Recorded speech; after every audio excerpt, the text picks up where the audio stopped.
ৰাজ্যৰ বিভিন্ন প্ৰান্তত উলহ মালহেৰে পালন কৰা বিদ্যাৰ অধিষ্ঠাত্ৰী দেৱী সৰস্বতী পূজা।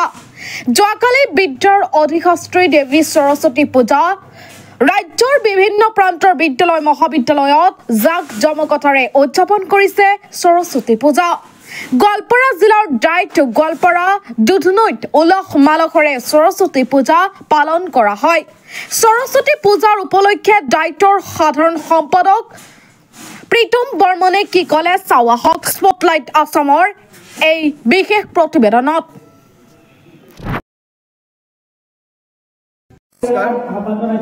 ডাইট গোৱালপাৰা প্ৰশিক্ষাৰ্থী একতা সভাৰ উদ্যোগত বছৰৰ দৰে আমি এইবুলিও ডাইট গোৱালপাৰা প্ৰশিক্ষাৰ্থী একতা সভাই সৰস্বতী পূজাৰ আমি জাকত জিলিকাকৈ আয়োজন কৰিছোঁ আৰু ইয়াৰ জৰিয়তে আমি ডাইট গোৱালপাৰা প্ৰশিক্ষাৰ্থী একতা সভাৰ তৰফৰ পৰা সমূহ অসমবাসীৰ শিক্ষানুষ্ঠানসমূহক আমি সৰস্বতী পূজাৰ শুভেচ্ছা জ্ঞাপন কৰিছোঁ।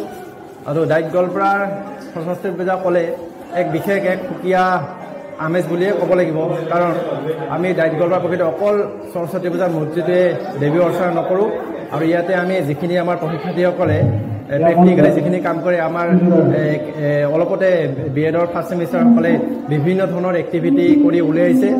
আমাৰ চন্দ্ৰজনে আপোনালোকে দেখুৱাব পাৰে পিছফালে, আৰু আপোনালোকে গড় এটা দেখুৱাব পাৰে।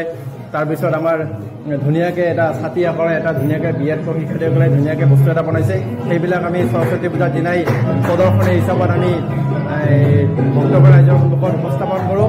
গতিকে ডাইট গোৱালপাৰাৰ যি সৰস্বতী পূজাৰ আমেজ বেলেগ শিক্ষানুষ্ঠানতকৈ অলপ হ'লেও সুকীয়া এটা পৰিৱেশ আছে।